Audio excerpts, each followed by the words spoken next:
children, our history chapter 1, tracing changes through 1000 years, the second part.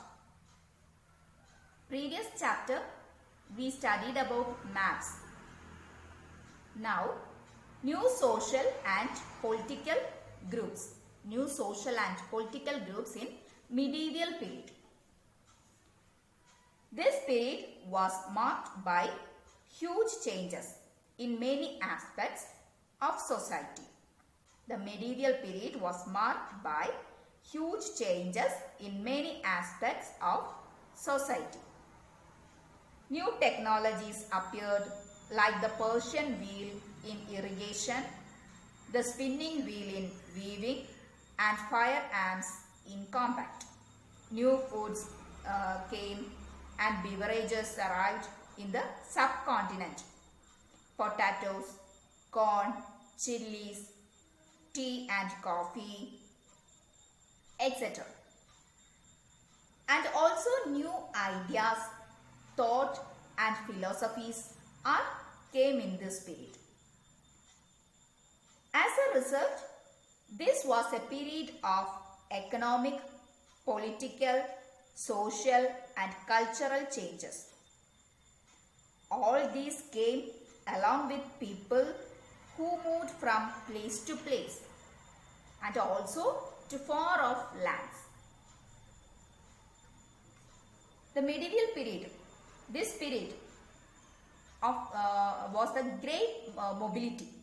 Mobility means move quickly and easily, one place to another. Move quickly and easily, mobility. People travelled a long distance in search of opportunity.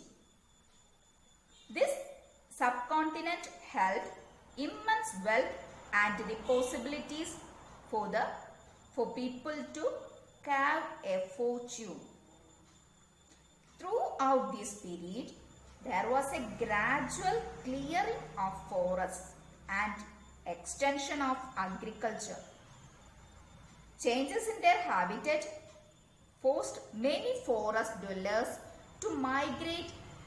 Others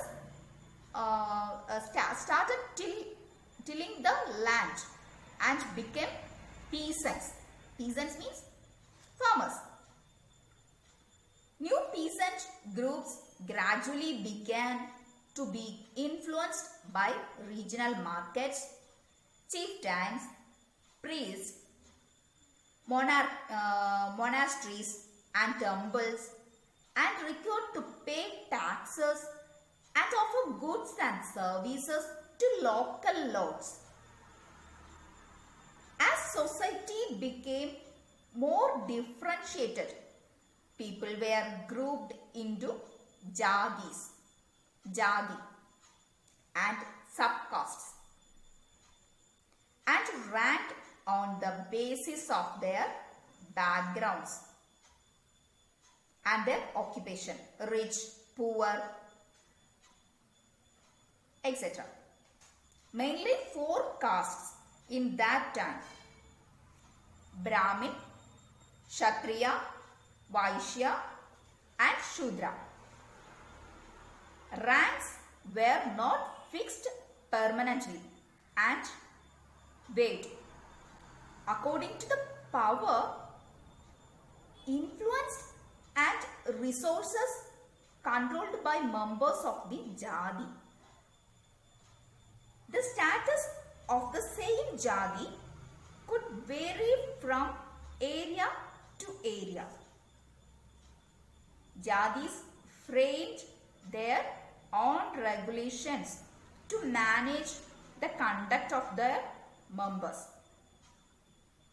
These regulations were enforced by the assembly of elders, described in some areas as Jati Panchayat. The Jatis were also required to follow the regulations of the villages. Several villages were governed by chieftain. Together, they were only one small unit of a state. One group of people who became important in this period, they were Rajaputra.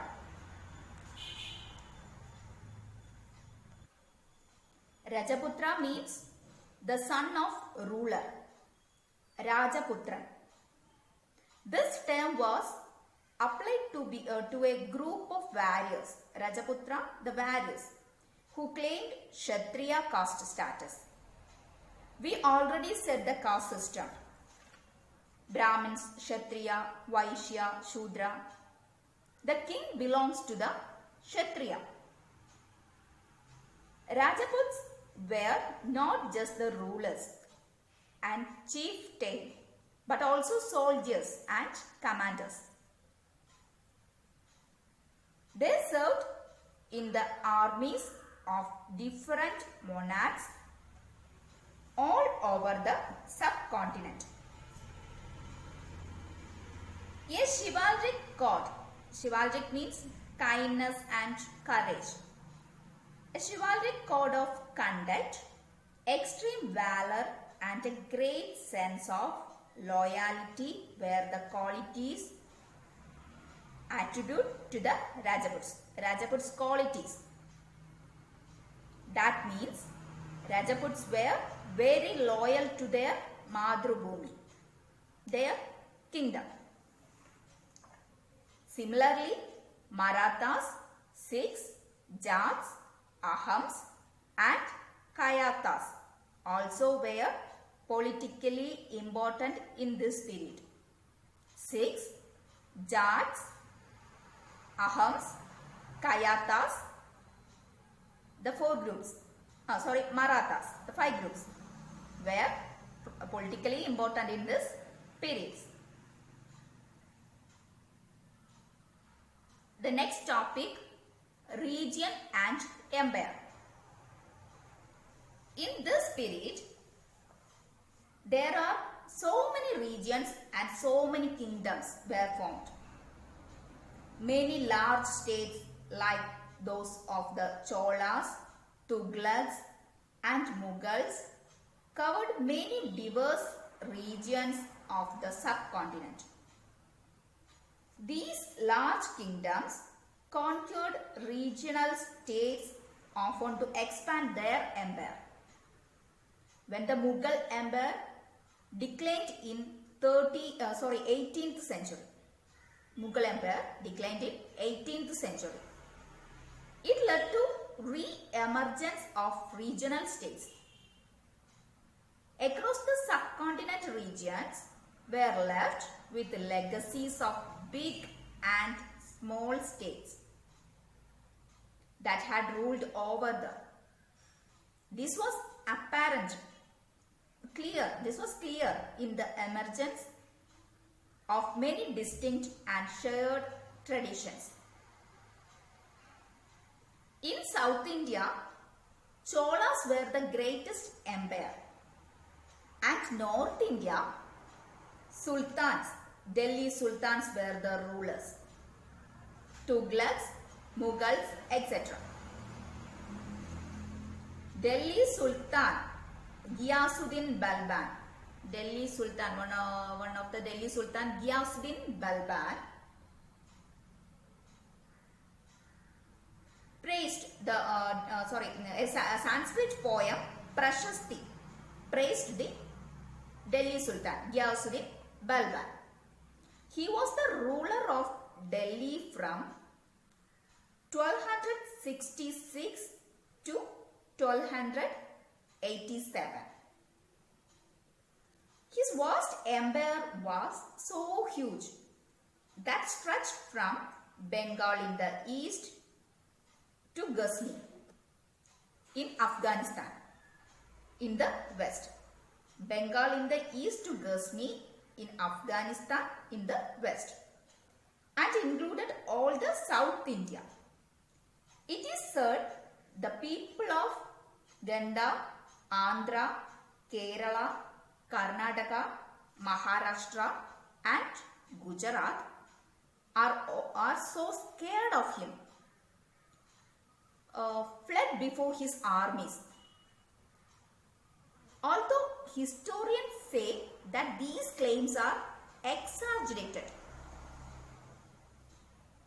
In 1318, the great poet Amir Khusro, the poet named Amir Khusro, noted that there was a different language in every region of this land. Sindhi, Lahori, Kashmiri, Telangana, Gujarati, Gauri, Awadhi and Hindvi.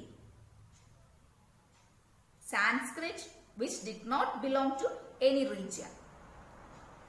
It was an old language and common people do not know it.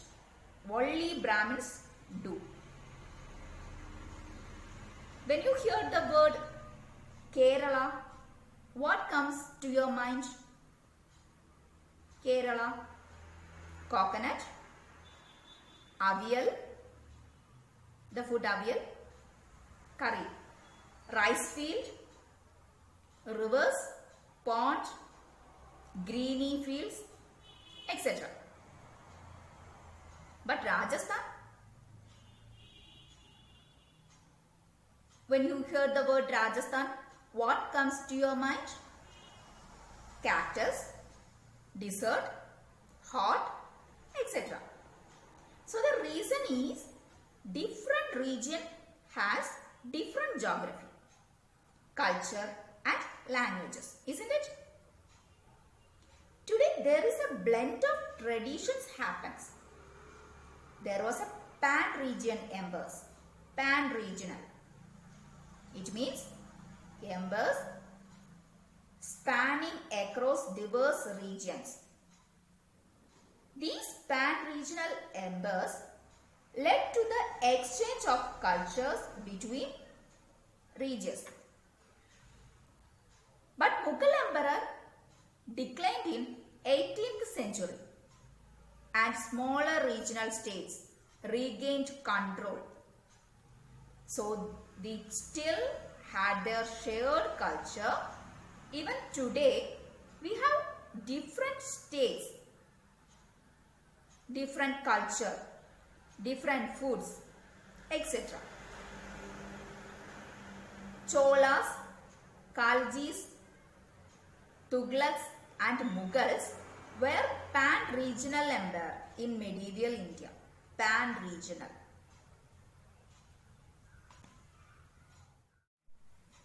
The next topic, old and new religions. The 1000 years of history, there are some major development in religious tradition. Some people think as religion as a personal thing.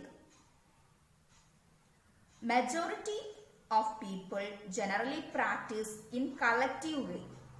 For example, people goes to temple, church, mosques, etc. to worship their gods. Some people worship in their houses, personally, houses. Over the 1000 years of history, there are some important changes in Hinduism. Hindus started worshipping new deities, gods, new gods, more rigid caste system, construction of temples by royalty and growing importance of Brahmins, the priests as dominant groups in society. Once more, the Hindus started worshipping new deities, more rigid caste system, third one, construction of temples by royalty and growing importance of Brahmins, the priests as dominant groups in society. Their knowledge of Sanskrit earned them a lot of respect and their dominant position was consolidated by the support of their patrons. One major development of this period was emergence of Bhakti. Bhakti of a loving personal deity that devotees could reach without the aid of priests or elaborate rituals. New religions appeared in the subcontinent also in medieval period. New religions. Merchants and migrants brought the teaching of the Holy Quran, which Muslims regard as their holy book.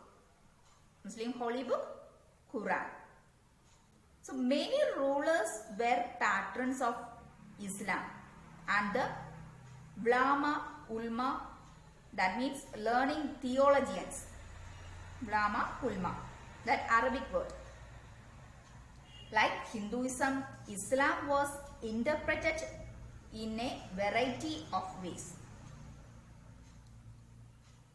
The two parts. First one, Shia Muslims. Shia Muslims who believed that Muslim prophet, Muhammad's son-in-law, Shia Muslim. All was the legitimate leader of Muslim community. The second, Sunni Muslim. Sunni Muslims who accepted the authority of early leaders, Khalifa of the community and the succeeding Caliphs. Then two Muslims, Shia Muslim and Sunni Muslim, two parts. The other important difference between the various schools of law, Hanafi and Shafi, mainly in India. Two various schools, Hanafi and Shafi.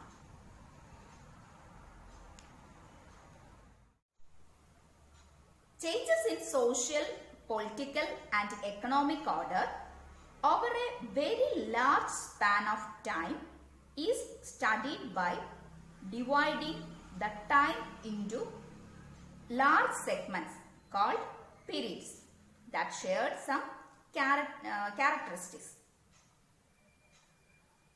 British historians divided Indian history into three parts: Hindu history, Muslim history, British history.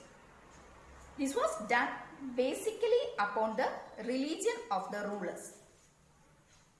This history we will study in this year, the 7th standard. We study is termed as medieval period. It is constructed by modern period. Modernity carries with it a sense of material progress and intellectual advancements. During these 1,000 years, societies of the subcontinent reached a level of prosperity that attracted European trading companies that comes to our lands to defect us using new advanced weapons, our wealth, and then get us into following a system that makes them to rule us. Our chapter is finished. Hope you understand. Okay, children. Rewind this video. Thank you.